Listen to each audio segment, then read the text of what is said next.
ഞാനിപ്പോൾ ഇങ്ങനെ ഒരു പ്രസ് മീറ്റ് വിളിച്ച് ചേർത്തത് കഴിഞ്ഞ 1.5 മാസം മുമ്പ് ഹരീഷ് കണാരൻ നടത്തിയ ഒരു പ്രസ്താവന, അത് എനിക്കും എൻ്റെ കുടുംബത്തിനും നേരിട്ട ഒരുപാട് വിഷമങ്ങൾ ഇന്നും തുടരുന്നത് കൊണ്ടുമാണ്. ഇന്നലെ പോലും എൻ്റെ പേജിൻ്റെ ഇടയിൽ വന്ന് ഞാൻ എന്തിട്ടാലും അതിനിടയിൽ വന്ന് ഒരുപാട് അനാവശ്യ കമൻറ്റുകൾ ഇങ്ങനെ വന്നുകൊണ്ടേയിരിക്കുക. ഞാൻ പ്രതികരിക്കേണ്ടെന്ന് തീരുമാനിച്ചിരുന്ന ആളാണ്. ഞാൻ എൻ്റെ സിനിമ റിലീസ് കഴിഞ്ഞ് പ്രതികരിക്കാമെന്നൊക്കെ ആലോചിച്ചിരുന്നതാണ്. പക്ഷെ ഓരോ ദിവസം വൈകും തോറും ഇതിങ്ങനെ വഷളായിക്കൊണ്ടിരിക്കുകയാണ്. അപ്പോൾ ഇനി എനിക്ക് പിടിച്ചു നിൽക്കാൻ പറ്റുമെന്ന് തോന്നിയില്ല. അതുകൊണ്ട് എൻ്റെ കാര്യങ്ങൾ നിങ്ങളെയൊക്കെ അറിയിക്കാൻ വേണ്ടിയാണ് ഞാൻ ഇന്നിങ്ങനെ ഒരു പത്രസമ്മേളനം വിളിച്ചു വരുത്തിയിരിക്കുന്നത്. അദ്ദേഹം ആരോപിച്ചത് അദ്ദേഹത്തിൻ്റെ ഇന്ന് ഞാൻ 20 ലക്ഷം രൂപ കടമായി വാങ്ങുകയും ആ കടം മേടിച്ച തുക തിരിച്ചു വാങ്ങിയതിൻ്റെ പേരിൽ പുള്ളിയെ ഏറം സിനിമയിൽ നിന്ന് വരെ പുറത്താക്കി എന്നൊരു ആരോപണമാണ് അതിൽ പുള്ളി ആദ്യം ഉന്നയിച്ചത്. ശരിക്കും ഏറം സിനിമയിൽ സംഭവിച്ചെന്താണെന്ന് വെച്ചാൽ അതൊരു വലിയ സിനിമയായിരുന്നു. അത് എല്ലാവർക്കും അറിയാവുന്നതാണ്.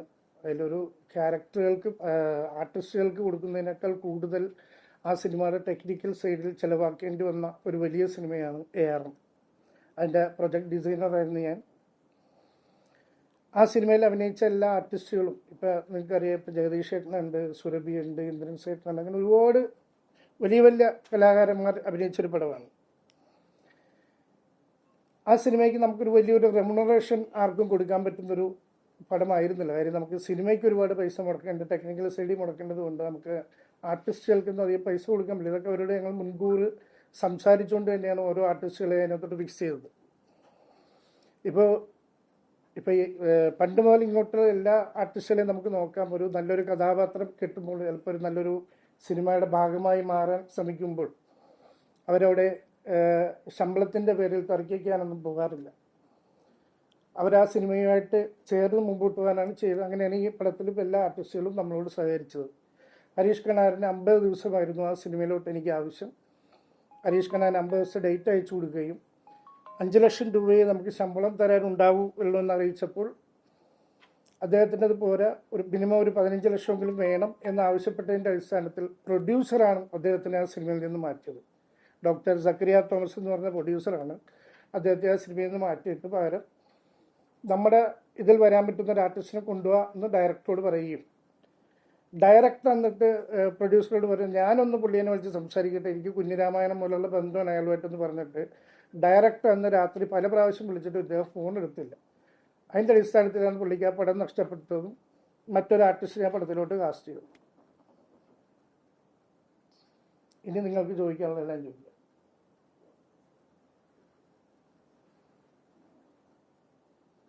താങ്കൾ ഇതായാലും ഉൾപ്പെടെയുള്ള ആളുകള്, ഉൾപ്പെടെയുള്ള ആളുകള് ഒരു വിധത്തിലും അദ്ദേഹത്തിലേക്ക് കോളുകൾ എത്തിയില്ല, അതായത് ഹരീഷ് കണാറിലേക്ക് വിളിച്ചിട്ട് കോളുകൾ എത്തിയില്ല എന്നാണ് ഹരീഷ് കണാറിനും ഈ ഇവർക്ക് ഇടയിലുള്ള മധ്യസ്ഥനായിട്ടുള്ള ഒരാൾ പറഞ്ഞതെന്നും അത് പിന്നീട് ബാധിക്കുകയാണെന്നും ഹരീഷ് കണാറിന് അവകാശപ്പെടുകയാണല്ലോ ചെയ്തത്. എന്തായാലും ഫാക്ച്വലായിട്ട് നമുക്ക് ഇതിനെങ്ങനെ തെളിയിക്കാൻ പറ്റും? നിങ്ങൾക്ക് ഡയറക്ടറോട് ചോദിക്കാമല്ലോ. ഞാനിപ്പോൾ പറഞ്ഞ കാര്യങ്ങൾ നിങ്ങൾക്ക് ഡയറക്ടറോട് ചോദിക്കാം. ടൊവിനോക്ക് ചിലപ്പോൾ അറിവുണ്ടാവില്ല, ടൊവിനോട്ട് നമ്മൾ ഡിസ്കസ് ചെയ്തിട്ടില്ല. ഡയറക്ടറോടും പ്രൊഡ്യൂസറോടും നിങ്ങൾക്ക് കമ്മ്യൂണിക്കേറ്റ് ചെയ്യാമല്ലോ. അവർ പറയട്ടെ, അങ്ങനെ ഒരു സംഭവം ഉണ്ടായിട്ടില്ലെങ്കിൽ അവർ പറയട്ടെ.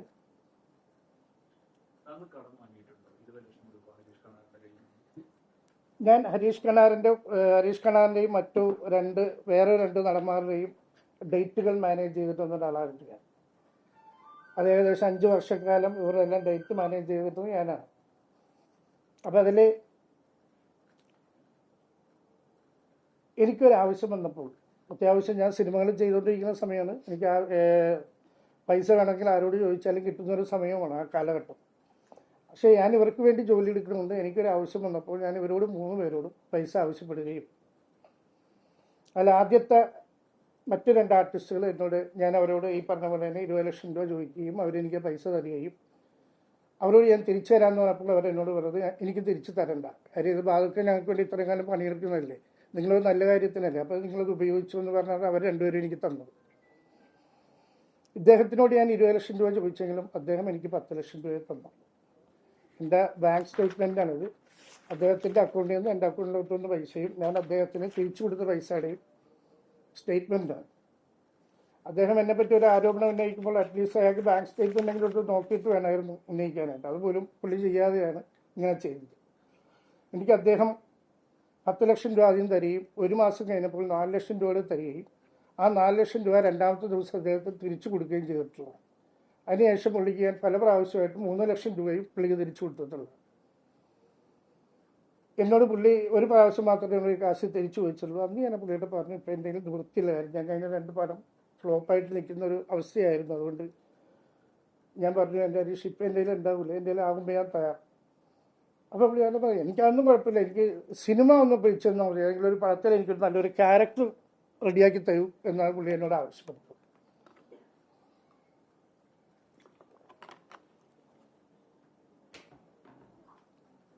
അപ്പോൾ 20 ലക്ഷം രൂപ ഞാൻ അയാളുടെ നിന്ന് വാങ്ങിച്ചു എന്ന് പറയുന്നത് അയാൾ പച്ചക്കള്ളമാണ് പറഞ്ഞാൽ നമുക്ക് ഇതിൽ നിന്ന് തന്നെ ബോധ്യമാകും. ഞാൻ അതിൻ്റെ സ്റ്റേറ്റ്മെൻ്റ് എല്ലാം എടുത്ത് വെച്ചിട്ടുണ്ട്. പിന്നെ 5 വർഷം ഞാൻ അയാളുടെ കൂടെ വർക്ക് ചെയ്തു, അയാൾക്ക് വേണ്ടി വർക്ക് ചെയ്ത പടങ്ങളാണിത്. ഏകദേശം 72 സിനിമയോളം അയാൾക്ക് വേണ്ടി ഞാൻ പണിയെടുത്തിട്ടുണ്ട്. അയാളുടെ വെച്ച് ഞാൻ ചെയ്ത പടങ്ങളുടെയും ഞാൻ അയാൾക്ക് വേണ്ടി ഡേറ്റുകൾ എടുത്ത സിനിമകളുടെയും ലിസ്റ്റാണിത്. ഏകദേശം 72 സിനിമകളുണ്ട്. ഈ 72 സിനിമകൾ ഞാൻ അയാൾക്ക് വേണ്ടി വർക്ക് ചെയ്യുമ്പോൾ അയാൾക്ക് എനിക്ക് എന്ത് ശമ്പളം അയാൾ തരണം? അയാളോട് ചോദിക്കൂ, അയാൾ ബാദുഷാക്ക് പണിയെടുത്തതിന് എന്തെങ്കിലും കൊടുത്തിട്ടുണ്ടോ എന്ന് ചോദിച്ചു. 100 രൂപയെങ്കിലും തന്നിട്ടുണ്ടോ, സന്തോഷത്തോടുകൂടി തന്നിട്ടുണ്ടോ എന്ന് ചോദിച്ചു. അപ്പോൾ ഞാൻ അയാൾക്ക് വേണ്ടി ഇത്രയും കാലം പണിയെടുത്തത് വെറുതെ ആയിരുന്നു. നമ്മൾ ചോദിക്കാത്തത് നമ്മുടെ മര്യാദ. ഒരാൾ പണിയെടുക്കുമ്പോൾ അയാൾക്ക് നമ്മൾ കൊടുക്കേണ്ട ഒരു മര്യാദ നമുക്കുണ്ടല്ലോ. നമ്മൾ ആ സമയത്തുള്ള സൗഹൃദവും കാര്യങ്ങളൊക്കെ കൊണ്ട് നമ്മൾ അയാളോട് പൈസ ആവശ്യപ്പെട്ടില്ല എന്നുള്ളത് സത്യമാണ്. പക്ഷെ മറ്റുള്ള 2 ആർട്ടിസ്റ്റ് കാണിച്ച ആ ഒരു കരുണ പോലും പുള്ളി ഇങ്ങോട്ട് കാണിച്ചില്ല. 1 രൂപ പോലും എനിക്ക് പണിയെടുത്തിന് വന്നിട്ടില്ല. 5 വർഷം ഞാൻ അയാൾക്ക് വേണ്ടി പണിയെടുത്തു. 5 വർഷം അയാളെ കൊണ്ട് 72 സിനിമകളും ഞാൻ അയാൾക്ക് കൂടെ വർക്ക് ചെയ്തു. പണിയെടുത്ത അയാൾക്ക് വേണ്ടി പണിയെടുത്ത ഡേറ്റ് മേടിക്കുക. അത് തന്നെ പുള്ളിയുടെ ഇൻ്റർവ്യൂ തന്നെ പുള്ളി പറയുന്നുണ്ടല്ലോ, പുള്ളിയുടെ ജീവിതത്തിൽ ഒരു അടുക്കവും ചിട്ടമൊക്കെ വന്നത് ബാദുക്ക കൂടെ വന്നതിന് ശേഷമാണെന്ന് അയാൾ പച്ചയായിട്ട് പറഞ്ഞിട്ടുണ്ട്. പിന്നെ ഈ എന്നോട് സിനിമ ഏതെങ്കിലും ഒരു പടത്തിലൊരു അവസരം റെഡിയാക്കി തരാൻ പറഞ്ഞതിൻ്റെ അടിസ്ഥാനത്തിൽ ഞാനും ഏകദേശം ഒരു 5 വർഷമായിട്ട് അധികം സിനിമകളൊന്നും ചെയ്യുന്നില്ല. ഞാൻ പ്രൊഡക്ഷൻ സൈഡിലോട്ട് ഇറങ്ങിയതിന് ശേഷം എനിക്കധികം പടങ്ങളൊന്നും ചെയ്യാൻ പറ്റിയിട്ടില്ല, വർക്ക് ചെയ്യാൻ പറ്റിയിട്ടില്ല. ഇതിൽ അങ്ങനെ വർക്ക് ചെയ്ത 3 സിനിമകൾ ഇതൊക്കെയുള്ളൂ. ഒന്ന് ഈ ARM, അതിലും അദ്ദേഹത്തിനെ വിളിച്ചാണ്. പിന്നെ അതിന് ശേഷം ഇപ്പോൾ ലാസ്റ്റ് ഞാൻ ചെയ്ത ആശകളായിരം എന്ന് പറഞ്ഞ സിനിമയാണ്. അതിൽ അതിൻ്റെ ഡയറക്ടർ പ്രജിത്തും അതിൻ്റെ റൈറ്റർ ജൂഡ് ആൻ്റണിയും അതിൻ്റെ നിർമ്മാതാവ് കൃഷ്ണമൂർത്തി സാറും എല്ലാവരും കൂടി ക്യാരക്ടറുകൾ തീരുമാനിച്ചുകൊണ്ടിരിക്കുന്ന ഒരു സമയത്ത് ഞാൻ ഒരു ആവശ്യം മാത്രമേ ഒരാൾ ആവശ്യപ്പെട്ടുള്ളൂ, ഹരീഷ് കണാറിൻ്റെ ഒരു ക്യാരക്ടർ എന്തായാലും നമ്മുടെ സിനിമയിൽ കൊടുക്കണം. അവർ പറഞ്ഞു, വേണ്ട, നമുക്ക് ഇപ്പോഴത്തെ ഏതെങ്കിലും പുതിയ പിള്ളേരായിട്ട് ചെയ്യാം എന്ന് പറഞ്ഞപ്പോൾ ഞാൻ പറഞ്ഞു, എനിക്ക് അതിനകത്ത് അവസരം തന്നില്ലെങ്കിലും കുഴപ്പമില്ല, ഹരീഷിന് നിർബന്ധമായിട്ടും കൊടുത്തേ പറ്റുള്ളൂ എന്ന് ഞാൻ അവരോട് ആവശ്യപ്പെടുകയും എൻ്റെ ആവശ്യാനുസരണം അവരെ ഹരീഷ് കണാറിൻ്റെ ഒരു ക്യാരക്ടർ ആ സിനിമയിൽ ഉണ്ടാക്കുകയും ചെയ്തു. പക്ഷേ എന്തോ നിർഭാഗ്യവശാൽ ഒരു കോമ്പിനേഷൻ വരേണ്ട ആർട്ടിസ്റ്റ് ആദ്യം വെച്ചിരുന്ന സ്റ്റാർ മാറുകയും രണ്ടാമത് പുതിയൊരു സ്റ്റാർ വന്നപ്പോൾ ഡേറ്റുകൾ അങ്ങോട്ടും ഇങ്ങോട്ടും മാറുകയും ചെയ്തപ്പോൾ ഇദ്ദേഹത്തിന് അഭിനയിക്കാൻ പറ്റില്ല. കാര്യം ഇദ്ദേഹം സ്റ്റേജ് പ്രോഗ്രാമുമായിട്ട് ഓസ്ട്രേലിയയിൽ പോയിരിക്കുകയായിരുന്നു. ഓസ്ട്രേലിയയിലോട്ട് എൻ്റെ കൂടെ വർക്ക് ചെയ്യുന്ന പിള്ളേർ വിളിച്ചു, ഇന്ന പോലെയാണ് സംഭവം, നിങ്ങൾക്ക് എങ്ങനെയെങ്കിലും വരാൻ പറ്റുമോ എന്ന് ചോദിച്ചപ്പോൾ പറഞ്ഞത്, ഞാൻ വന്നിട്ട് എൻ്റെ സമയത്ത് നിങ്ങൾ ഷൂട്ട് ചെയ്താൽ മതി എന്നാണ് അദ്ദേഹം ആവശ്യപ്പെട്ടത്. അദ്ദേഹത്തിന് പകരം വേറെ ആളെ വെച്ചപ്പോൾ അത് ഷൂട്ട് ചെയ്ത് കിട്ടും. അപ്പം ഞാൻ അദ്ദേഹത്തിന് അവസരങ്ങൾ കൊടുക്കുന്നില്ല എന്ന് പറയുന്നതിൽ എന്താണ് കഴമ്പുള്ളത്?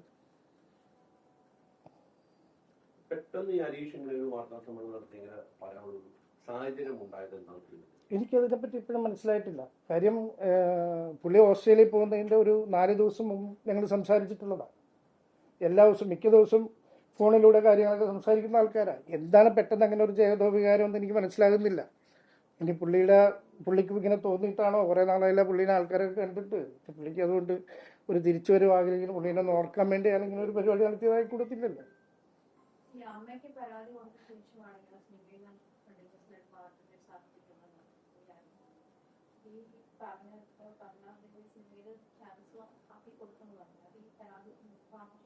ഏതാണ്?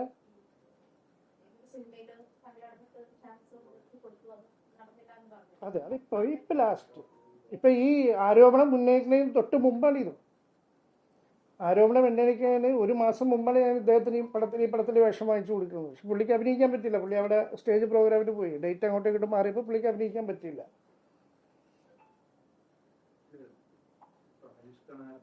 പുറപ്പെട്ട കണക്ക് പ്രകാരം 7 ലക്ഷം രൂപ കൊടുക്കാനുണ്ട്. അതെ അതെ അത് 20 ലക്ഷം എന്നുള്ളതാണ് അവർ പറയുന്ന കണക്ക്. അതെ അതെ താങ്കൾക്ക് ബാങ്ക് സ്റ്റേറ്റ്മെന്റ് ഉൾപ്പെടെ എല്ലാം ഉണ്ട്. ഈ 7 കൊടുക്കാൻ ഇപ്പോൾ നിവൃത്തിയില്ല എന്നുള്ളതാണ്. ഇപ്പോൾ നിവൃത്തിയില്ല എന്നല്ല, ഞാനിപ്പോൾ പുള്ളിക്കെതിരെ എൻ്റെ അഡ്വക്കേറ്റുമായിട്ട് തീരുമാനിച്ചിട്ട് നിയമപരമായി നീങ്ങിയിരിക്കുകയാണ്. നിയമപരമായിട്ട് തന്നെ ആ കാര്യങ്ങളൊക്കെ മുമ്പോട്ട് പോകട്ടെ എന്നുള്ളതാണ് എല്ലാവരുടെയും തീരുമാനം. കാര്യം എനിക്കും പണിയെടുത്തതിന് കാശ് തരാനുണ്ടല്ലോ. അപ്പോൾ ഇതിപ്പോൾ കൊടുക്കുന്നത് അവിടെ നിൽക്കട്ടെ, ബാക്കി നമുക്ക് നിയമപരമായിട്ട് ബാക്കി കാര്യങ്ങൾ ചെയ്യാം. കാര്യം ഈ ഒരു പ്രസ്താവന മൂലം എനിക്കുണ്ടായ അപമാനം, എൻ്റെ കുടുംബത്തിനുണ്ടായ അപമാനം, എൻ്റെ മോന് അന്ന് കോളേജിൽ നിന്ന് ഇറങ്ങിയാണ്, ഇന്ന് വരെ അവൻ കോളേജിൽ പോയിട്ടില്ല.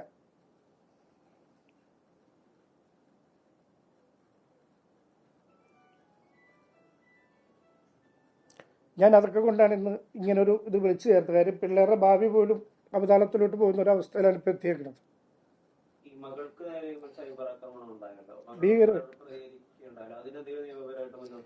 തീർച്ചയായിട്ടും എല്ലാത്തിനും നമ്മൾ സൈബർ ആക്രമണം നടത്തി, എൻ്റെ മോളുടെ പേജിൽ കയറി ആക്രമണം നടത്തി എല്ലാവർക്കും എതിരെ പരാതിപ്പെട്ടു സൈബർ സെല്ലിൽ. അതെല്ലാം നീങ്ങിയിട്ടുണ്ട് കാര്യങ്ങൾ.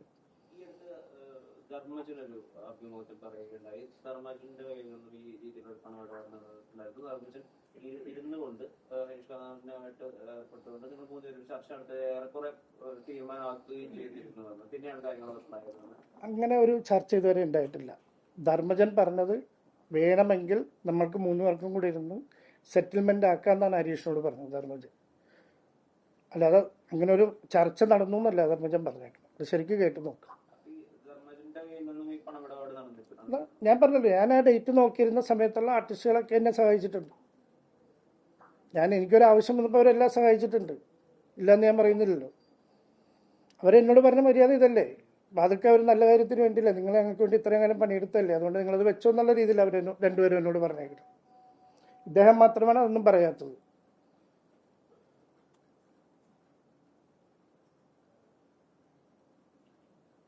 എന്ത് സംഭവിച്ചു എന്നാണ് നിങ്ങൾ മനസ്സിലാക്കുന്നത്? ഹരീഷ് കണാറിനെ പോലെ പെട്ടെന്ന് വന്ന് താങ്കൾ 20 ലക്ഷം രണ്ടുപേരും സജീവമായി തന്നെ സിനിമയിൽ നിൽക്കുന്ന ഒരാൾക്കാർ, അല്ലെ, ഒരു ഔട്ടായി പോയ ആളുകളല്ല.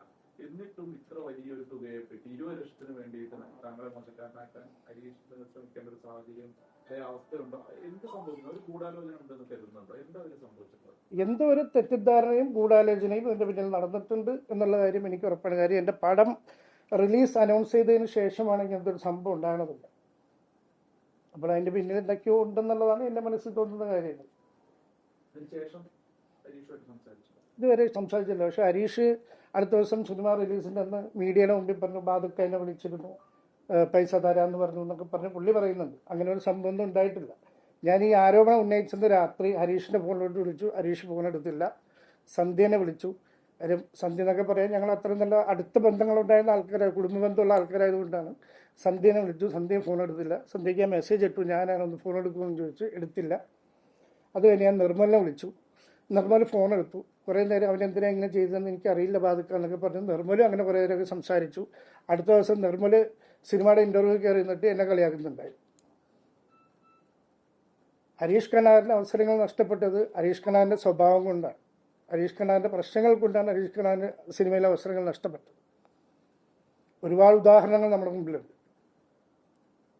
ഓരോ സെറ്റിലും അയാളുണ്ടാക്കിയ പ്രശ്നങ്ങൾ നമ്മുടെ മുമ്പിലുണ്ട്. എല്ലാ കാലത്തും ഒരു ആളിങ്ങനെ നിറഞ്ഞെപ്പോഴും സിനിമയിൽ നിൽക്കില്ല. ഒരേ കാലഘട്ടത്തിൽ പുതിയ പുതിയ ആൾക്കാർ വരുമ്പോൾ ഇവരൊക്കെ മാറി മാറി കൊടുത്തേ പറ്റുള്ളൂ. പുള്ളിയുടെ ഒരുപാട് സ്വഭാവ പ്രശ്നങ്ങൾ സിനിമാ സെറ്റുകളിൽ ഉണ്ടായിട്ടുണ്ട്. പല പ്രൊഡ്യൂസർമാർക്കും പല ഡയറക്ടർമാർക്കും പല കൺട്രോളർമാർക്കും അനുഭവങ്ങളുണ്ട്. പുള്ളി വലിയ സിനിമകൾ ചെയ്യുമ്പോൾ വലിയ വലിയ ഡയറക്ടേഴ്സിൻ്റെ പടങ്ങൾ ചെയ്യുമ്പോഴും ഒരു സ്വഭാവവും, ചെറിയ ആൾക്കാർ അതായത് പുതിയതായിട്ട് വരുന്ന ആൾക്കാരൊക്കെ പടം ചെയ്യുമ്പോൾ മറ്റൊരു സ്വഭാവമാണ് പുള്ളി കാണിക്കുന്നത്. ഇതിൻ്റെയൊക്കെ അടിസ്ഥാനത്തിലാണ് പുള്ളിക്ക് അവസരങ്ങൾ നഷ്ടപ്പെട്ടേക്കുന്നത്. ഈ അടുത്ത് അവർക്ക് ഒരു പ്രൊഡ്യൂസർ കുറച്ചധികം പണം കൊടുക്കാനുണ്ടാക്കും, ആ നിർമ്മാതാവ് ഒരു വീട് പണിയാണെങ്കിൽ എനിക്കൊരു മുറി മാറ്റി വെച്ചാൽ മതി, ഞാൻ അവിടെ വന്ന് താമസിച്ചോളാം എന്നൊക്കെ തമാശയൊക്കെ പറയും.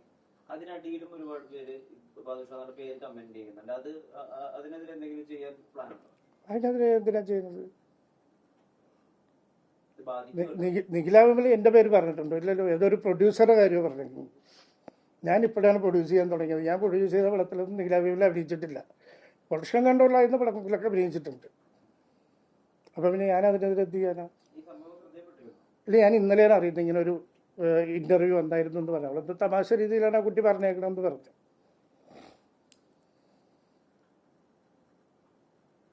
ഈ ശത്രുതയുടെ പിന്നിൽ എന്താണെന്നാണ് കരുതുന്നത്? ഇപ്പൊ ഹരീഷ് കാണാതെ ഇങ്ങനെ പറയുന്നു, അതിനുശേഷം നിർമ്മാണ ആദ്യം സപ്പോർട്ട് ചെയ്യുകയും പിന്നീട് കളിയാക്കുകയും ചെയ്യുന്നത്. ഇത്രയും ശത്രുത വരാൻ എന്തായിരിക്കും കാര്യം ആലോചിച്ചിട്ടുണ്ട്? നമുക്ക് ആലോചിച്ചിട്ടൊരു പിടിയും കിട്ടിയിട്ടില്ല. എന്തിനാണ് ഇവരെ കാണിച്ചേക്കുന്നതെന്ന് എനിക്ക് ഇതുവരെ മനസ്സിലായിട്ടില്ല. പുള്ളിയുടെ ഉള്ളിലുള്ള ഉദ്ദേശം എന്താണെന്ന് നമുക്ക് മനസ്സിലായിട്ടില്ല. തീർച്ചയായിട്ടും എന്നെ ഒരുപാട് പേര് വിളിച്ചായിരുന്നു, അമ്മയിൽ നിന്നൊക്കെ ഒരുപാട് പേര്. കാര്യം ഇൻഡസ്ട്രിയിലുള്ളവർക്ക് അറിയാം ഹരീഷ് കണാനൊക്കെ വേണ്ടി ഞാൻ എന്തോരം അധ്വാനിച്ചിട്ടുണ്ടെന്ന് മലയാള ഇൻഡസ്ട്രിയിലുള്ള എല്ലാ ആൾക്കാർക്കും അറിയാം.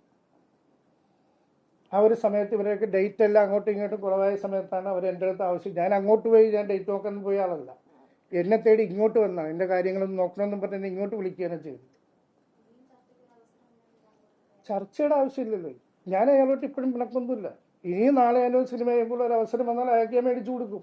എനിക്കങ്ങനെ ആരോടും ശത്രുതയോ കാര്യമുള്ള ഒരാളല്ല. എന്നെ വ്യക്തമായിട്ട് അറിയാവുന്നവർക്ക് അറിയാം.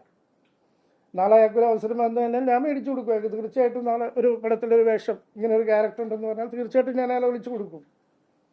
ഇതുമായി ബന്ധപ്പെട്ട് ഈ ഹരീഷ് കണാനെ ഇടവേള ഭാഗത്തിട്ട് പരാതിപ്പെട്ടിരുന്നു എന്ന് പറഞ്ഞു. അതിനുശേഷം അമ്മയിലും പരാതിപ്പെട്ടു. അങ്ങനെ സംഘടനാപരമായി എന്തെങ്കിലും ചർച്ചയ്ക്ക്? സംഘടനാപരമായി, അതായത് അന്ന് ഈ കുറേ നാൾ മുമ്പ് ഇടവേള ബാബുചേട്ടനെ പുള്ളി വിളിച്ച് പറയുകയാണ് ചെയ്തു. അന്ന് എന്നെ ബാബുചേട്ടൻ വിളിച്ചപ്പോൾ ഞാൻ ബാബുചേട്ടനോട് പറഞ്ഞ കാര്യം ശരിയാണ്, പക്ഷേ ഇത്രയും പൈസ ഒന്നും കൊടുക്കാനല്ലോ ബാബുചേട്ടൻ, എനിക്ക് സ്റ്റേറ്റ്മെൻറ്റൊക്കെ നോക്കണം. പുള്ളി എനിക്ക് എന്ത് ചെയ്യാൻ ചെറിയ പൈസ ഒക്കെ കൊടുക്കാനുള്ളൂ, അതെപ്പോൾ ഏതായാലും എന്നെ കൂടെ വൃത്തിയില്ല, അപ്പം നോക്കിയിട്ട് കാര്യങ്ങൾ ചെയ്യാൻ ഞാൻ ഇടവേള ബാബുചേട്ടനോട് അന്ന് പറഞ്ഞതാണ്. ബാബുചേട്ടനോട് ചോദിച്ചാൽ അറിയാം. ഇപ്പോൾ എന്നെ ആരും ചർച്ചയ്ക്കൊന്നും വിളിക്കുക അങ്ങനെയൊന്നും ഉള്ള കാര്യങ്ങൾ എന്തായാലും ചെയ്തിട്ടില്ല. അല്ല താങ്കളുടെ പേര് പലതവണ അത് പറയാതെ താങ്കളെ ബന്ധപ്പെടാനും ഈ പ്രശ്നം എങ്ങനെയെങ്കിലും തീർക്കാനും ശ്രമിച്ചു. പക്ഷെ താങ്കൾ ഫോൺ എടുക്കുകയോ അങ്ങനെ ഒരു ഇടപെടലിലും നിൽക്കാത്തത് കൊണ്ട് അവസാനം ഗതികെട്ട് താങ്കളുടെ പേര് പറയുന്നു എന്നുള്ളതാണ്. ഞാൻ പറഞ്ഞല്ലോ, ഈ പുള്ളി ഓസ്ട്രേലിയ പ്രോഗ്രാമിന് പോകുന്നതിന് മുമ്പ് വരെ ഞങ്ങൾ ഫോണിൽ സംസാരിച്ചുകൊണ്ടിരിക്കുന്ന ആളാണ്. സംസാരിച്ചിട്ടില്ല, ഒരു പ്രാവശ്യം എന്നോട് പുള്ളി ചോദിച്ചിട്ടില്ല. അതിനുശേഷം എന്നോട് പറഞ്ഞു പൈസ ഒന്നും എനിക്ക് വിഷയമൊന്നുമില്ല, എനിക്ക് ഏതെങ്കിലും പടത്തിലൊക്കെ അവസരം മേടിച്ചാൽ അതൊക്കെയാണ് ഇങ്ങോട്ട് പറഞ്ഞു. പിന്നെ ഫോൺ എടുക്കാതിരുന്നിട്ടുണ്ട്. രാത്രി 9 മണിക്ക് ശേഷം പുള്ളിയുടെ ഫോൺ ഞാൻ മാക്സിമം ഒഴിവാക്കും. ആ സമയത്ത് പുള്ളിയുടെ വായിന്ന് പറയുന്ന വർത്തനൊക്കെ വേറെ ആയിരിക്കും.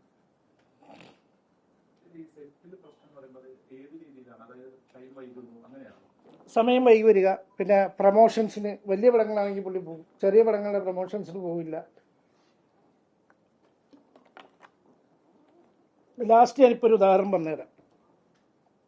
ഇദ്ദേഹത്തിൻ്റെ നിർമ്മലിനേക്ക ഈ സ്റ്റേജ് ഷോയിലൂടെയൊക്കെ കൊണ്ടുവന്ന ഒരു ഡയറക്ടറുണ്ട്, രാജീവ് എന്നാണ് പുള്ളിയുടെ പേര്. പുള്ളി ഒരു 3 വർഷം മുമ്പ് ഞങ്ങളൊരു കനാരോണമെന്നും പറഞ്ഞൊരു വെബ് സീരീസ് ചെയ്യുകയും ആ വെബ് സീരീസിൽ ഇവരെല്ലാം അഭിനയിക്കുക. കോഴിക്കോട് ഷൂട്ട് നടക്കുവാണ്. ഒരു ദിവസം രാവിലെ മുതൽ ഇയാളെ കാത്ത് കംപ്ലീറ്റ് സെറ്റ്. ഞാൻ എറണാകുളത്താണ്, അവിടെ ഞാൻ ആസാദ് എന്ന് പറഞ്ഞ കൺട്രോളെ നടത്തിയേക്കുന്നത്. ഏകദേശം രാവിലെ മുതൽ ഇയാൾ വിളിച്ചിട്ട് ഫോൺ എടുക്കുന്നില്ല. കംപ്ലീറ്റ് ക്രൂ ലൊക്കേഷനിൽ വെയിറ്റിംഗ് ആണ് ഇയാൾ വരാൻ വേണ്ടി.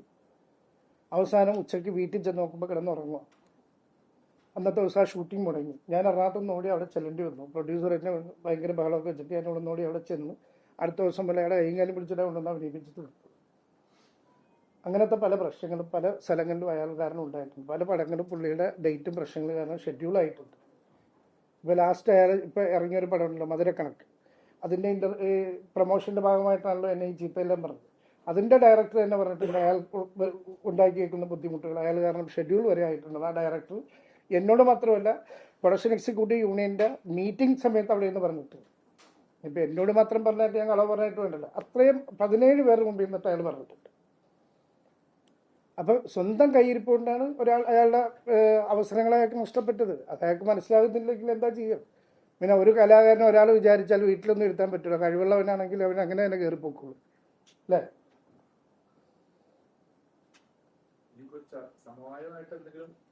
അല്ല, ഞാൻ ഇനി സമയമല്ല, ഞാൻ ഏതായാലും എനിക്ക് നേരിട്ട അപമാനത്തിന് ഞാൻ നിയമപരമായിട്ട് മുമ്പോട്ട് പോവുകയാണ്. എൻ്റെ കാര്യങ്ങളെല്ലാം നീങ്ങിക്കഴിഞ്ഞു. എൻ്റെ അഡ്വക്കേറ്റ് ഇന്ന് വൈകുന്നേരം അതിൻ്റെ പേപ്പറെല്ലാം അയക്കുന്നതാണ്. ഉണ്ടല്ലോ, അതെ. പുള്ളി എന്നെ പോലെ ധൈര്യം ഉണ്ടെങ്കിൽ പുള്ളി കൊണ്ടുവന്ന് വെക്കാൻ പറയും. ഞാനിവിടെ വെച്ചിട്ടുണ്ടല്ലോ സ്റ്റേറ്റ്മെൻറ്റ്, നിങ്ങൾക്ക് പരിശോധിക്കാം. എനിക്ക് എത്ര വന്നു എത്ര കൊടുത്തു എന്നുള്ളത് എനിക്ക് കൃത്യമായിട്ട് പരിശോധിക്കാം. ആദ്യം ഒരു 10 ലക്ഷം രൂപ വന്നു, 2 മാസം കഴിഞ്ഞപ്പോൾ ഒരു 4 ലക്ഷം രൂപ വന്നു. ആ 4 ലക്ഷം രൂപ രണ്ടാമത്തെ ദിവസം ഞാൻ അദ്ദേഹത്തിന് തിരിച്ചു കൊടുക്കുകയും ചെയ്തു. പിന്നെ പല പ്രാവശ്യമായിട്ട് 3 ലക്ഷം രൂപ പുള്ളി എൻ്റെ നിന്ന് വാങ്ങിച്ചിട്ടുണ്ട്. പുള്ളിയുടെ വൈഫിൻ്റെ അക്കൗണ്ടിലോട്ടും പുള്ളിയുടെ അക്കൗണ്ടിലോട്ടുമാണ് ഞാൻ പൈസ ഇട്ട് കൊടുക്കുന്നത്.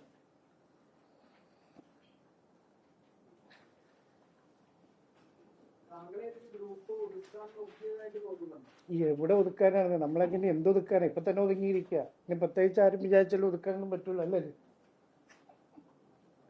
സിനിമയല്ലേ, എപ്പോഴും താഴ്ച ഉണ്ടാവും, കയറ്റം ഉണ്ടാവും. ഇപ്പോൾ ഒന്ന് താഴ്ന്നാണ് നിൽക്കുന്നത്, പക്ഷേ കയറി വരുമെന്ന് എനിക്ക് നല്ല ഉറപ്പാണ്. കാര്യം സിനിമയിലാണ് വന്നിട്ടാണ് ഈ ബാദുഷ എന്തെങ്കിലും ആയേക്കുന്നത്. ഈ സിനിമയിൽ തന്നെ ബാദുഷ അതെല്ലാം തിരിച്ചു പിടിക്കും. സിനിമയിൽ തന്നെ ബാദുഷ ഉണ്ടാവും.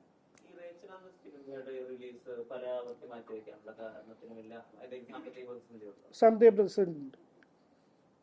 മാത്രമല്ല, ആ പടം അനൗൺസ് ചെയ്യുമ്പോഴൊക്കെയാണ് ഓരോ പ്രശ്നങ്ങൾ തലപൊക്കി വരുന്നത്. അതിൻ്റെ പിന്നിലും എന്തൊക്കെയോ കളികളുണ്ട്, അറിയാലോ. ഇതിൻ്റെ ആ പടത്തിൻ്റെ ആദ്യത്തെ റിലീസ് സമയത്താണ് ഒരു ഇഷ്യൂ ഒക്കെ ഉണ്ടായത്. അന്ന് നിന്നുപോയതാണ്. ഏതായാലും ഞാൻ മിക്കവാറും ഈ 2 ആഴ്ചക്കുള്ളിൽ ആ പടം റിലീസ് ചെയ്യും. നമ്മുടെ പ്രശ്നങ്ങളൊക്കെ ഏകദേശം എല്ലാം റെഡി ആയിട്ടുണ്ട്. നല്ലോണം ബാധിച്ചിട്ടുണ്ട്. ഇങ്ങനെ ഒരു പ്രസ്താവന വന്നത് ആ സിനിമയെ ഭയങ്കരമായിട്ട് ബാധിച്ചിട്ടുണ്ട്.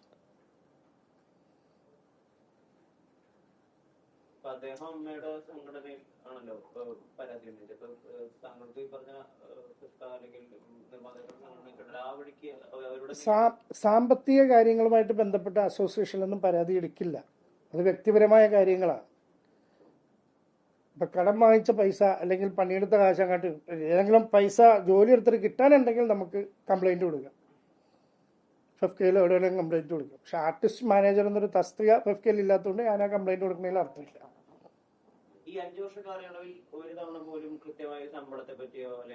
ഒരക്ഷരാലം വേണ്ടിയിട്ടുള്ള 1 രൂപ പോലും എനിക്ക് തന്നിട്ടില്ല. ഞാൻ അങ്ങോട്ട് ചോദിച്ചു. ഞാനിങ്ങനെ ഒരു ആവശ്യം വന്നപ്പോൾ അങ്ങോട്ട് ചോദിക്കുകയും ചെയ്തത്. അത് സാമാന്യ ബുദ്ധിയുള്ള ആളാണെങ്കിൽ അയാൾക്ക് മനസ്സിലാക്കാമല്ലോ, ഇത്രയും നാളും പണിയെടുത്തല്ലേ, അപ്പം അയാൾക്ക് കൊടുത്തേക്കാണ്. മറ്റവർ രണ്ടുപേരും അങ്ങനെയല്ല ചെയ്തത്. അതാണ് ഞാൻ തീർച്ചയായിട്ടും അങ്ങനെ കരുതിയത്. ഡിസ്കഷൻ ഒന്നും ഉണ്ടായിട്ടില്ല. പക്ഷെ ഞാൻ ഇവിടെ എൻ്റെ കീഴിൽ എത്ര പേര് പണിയെടുക്കുന്നുണ്ട്, അവർക്ക് ഞാൻ ശമ്പളം കൊടുക്കുന്നില്ലേ? ഇത് നമ്മൾ ചോദിച്ചിട്ട് വേണം കൊടുക്കാൻ. ഒരാൾ ജോലി എടുക്കുമ്പോൾ എനിക്കൊരാവശ്യമുണ്ട്, എനിക്കൊരു 20 ലക്ഷം രൂപ വേണം എന്ന് പറഞ്ഞിട്ട് ഞാൻ തിരിച്ച് തന്നോളാട്ടോ എന്ന് ഞാനൊരു വാക്ക് പറഞ്ഞിട്ടുണ്ട്. അതില്ലാന്ന് ഞാൻ പറയുന്നില്ല. പക്ഷെ പുള്ളി 20 തന്നില്ല, പുള്ളി എനിക്ക് 10 രൂപ തന്നു.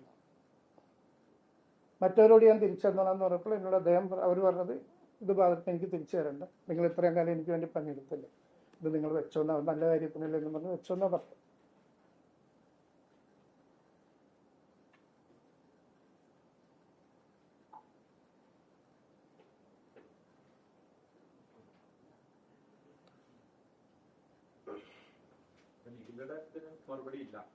നിഖില എന്നെ പറ്റി പറഞ്ഞിട്ടില്ല. അതിപ്പോ ഇപ്പൊ ഏത് കമന്റ് എന്ത് വന്നാലും ആര് വന്നാലും ഓരോ കമന്റ് എൻ്റെ ഇടയിൽ വരുന്നത് എൻ്റെ പേരുണ്ടാവും. സിനിമ ബന്ധപ്പെട്ട് എന്ത് വന്നാലും അതിൻ്റെ ഇടയിൽ എൻ്റെ പേര് ഏതായാലും ഉറപ്പായിട്ടുണ്ടാവും.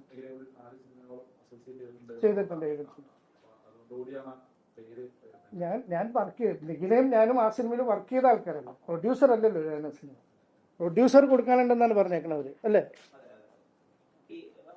മറ്റൊരു ആരോപണമുണ്ട്, പല തവണയായി പല കാര്യങ്ങൾക്കുള്ള സംഭാവനയായിട്ടും പല സത്പ്രവർത്തികൾക്ക് വേണ്ടിയിട്ടുള്ള കാര്യങ്ങൾക്കും അദ്ദേഹത്തിൽ നിന്ന് പണം കൈമാറിയതും അത് ബാദുഷയ്ക്ക് ഫിലന്തോപ്പിക് ആക്ടിവിറ്റീസ്, അതായത് അങ്ങനെയുള്ള പ്രവർത്തികൾ ചെയ്യണമെങ്കിൽ ബാദുഷ പണം കണ്ടെത്തണമായിരുന്നു, അല്ലാതെ ഞങ്ങളിൽ നിന്ന് വാങ്ങിച്ചല്ല ഡോക്ടറേറ്റ് വാങ്ങേണ്ടത് എന്നുള്ള പ്രസ്താവനകളൊക്കെ അദ്ദേഹം നടത്തിയിരുന്നു. അതിനെപ്പറ്റി എന്താ പ്രതികരിക്കുന്നത്? ഇവിടെ എല്ലാവർക്കും അറിയാവുന്ന കാര്യമാണ്, കഴിഞ്ഞ കൊറോണ ലോക്ക്ഡൗൺ സമയത്ത് എറണാകുളം ജില്ലയിൽ പട്ടിണി കിടക്കുന്ന എല്ലാവർക്കും 2 നേരം ആഹാരം എത്തിച്ചു കൊടുക്കുന്ന ഒരു കിച്ചൺ പരിപാടി ഞങ്ങളെല്ലാവരും കൂടി തുടങ്ങിയായിരുന്നു. അത് എല്ലാവരുടെയും സഹായം അതിനകത്തുണ്ടായിട്ടുണ്ട്. ഇതിപ്പോൾ പൈസ കൊടുക്കാൻ നമുക്ക് പറ്റും, ഈ പണി ചെയ്യണ്ടേ ഒരാൾ നടന്നിട്ട്. അങ്ങനെ ഒരുപാട് പേര് സിനിമാ മേഖലയിലുള്ള ഒരുപാട് പേര് സഹായിച്ചിട്ടുണ്ട്. പക്ഷേ ഹരീഷ് കണാരൻ തന്ന ഈ പൈസ ഞാൻ തിരിച്ചു കൊടുക്കും. കാര്യം നമ്മളന്ന് ആഹാരം മേടിച്ചു കൊടുത്തതല്ലേ, ഇവരുടെ പൈസ കൊടുത്താൽ ആഹാരം മേടിച്ചതെന്ന് ഇനിയിപ്പോൾ അവർക്ക് പിടിക്കില്ല. അയാൾ ഈ പച്ചയായിട്ട് വിളിച്ചു പറഞ്ഞുകൊണ്ട് അയാളുടെ കാശ് മേടിച്ച് വിദ്യാഭ്യാസത്തിന് കൊടുത്ത പിള്ളേർക്ക് ഇനി അതുകൊണ്ട് അത് ഞങ്ങൾക്ക് ഗുണമുണ്ടാകാൻ പോകുന്നില്ല. അതുകൊണ്ട് മരുന്ന് മേടിച്ചു കൊടുത്തവർക്ക് ബലം ഉണ്ടാകാൻ പോകുന്നില്ല. അതുകൊണ്ട് അതിനു വേണ്ടി ഞാൻ മേടിച്ചു. ഇവിടെ നമ്മുടെ കൃത്യമായ കണക്കുകളുണ്ട്, ആരൊക്കെ തന്നു, എങ്ങനെയൊക്കെ ചിലവാക്കി എന്നുള്ള കൃത്യമായ കണക്കുണ്ട്. ഞാനൊക്കെ ലക്ഷങ്ങൾ മുടക്കിയിട്ടുണ്ട് അന്നത്തെ ആവശ്യങ്ങൾക്ക് വേണ്ടി. അതൊക്കെ നമ്മുടെ പൈസ ഉണ്ടെങ്കിൽ നമ്മൾ ലക്ഷങ്ങൾ മുടക്കിയിട്ടുണ്ടെന്ന് ആ ഒരു ആവശ്യത്തിന് വേണ്ടി. അതിവിടെയുള്ള ജനങ്ങൾ മുഴുവൻ കണ്ട കാര്യമാണ്. ഏകദേശം 10 ലക്ഷത്തോളം ആൾക്കാർ ആ സമയത്ത് ആഹാരം കഴിച്ചതാണ്. അത് എല്ലാവരുടെയും സഹായം കൊണ്ടാണ് ചെയ്തേക്കണം. ആ കുളത്തിൽ ഇയാളുടെ ഒന്നും സഹായം കൈപ്പറ്റിയിട്ടൊന്നുമില്ല എന്ന് പറയുന്നില്ല. ഏതായാലും ആ പൈസ എത്രയെന്ന് നോക്കിയിട്ട് അദ്ദേഹത്തിന് ഞാൻ തിരിച്ചു കൊടുക്കുന്നു. എല്ലാം ഉണ്ടല്ലോ. ലോകത്തെവിടെയായാലും ഏത് സമയത്തും 24 വാർത്തകളും ഓഗ്മെന്റഡ് റിയാലിറ്റി പാക്കേജുകളും എക്സ്പ്ലെയിനറുകളും വിശദമായി കാണാൻ ഞങ്ങളുടെ യൂട്യൂബ് ചാനൽ നിങ്ങൾക്ക് സബ്സ്ക്രൈബ് ചെയ്യാം.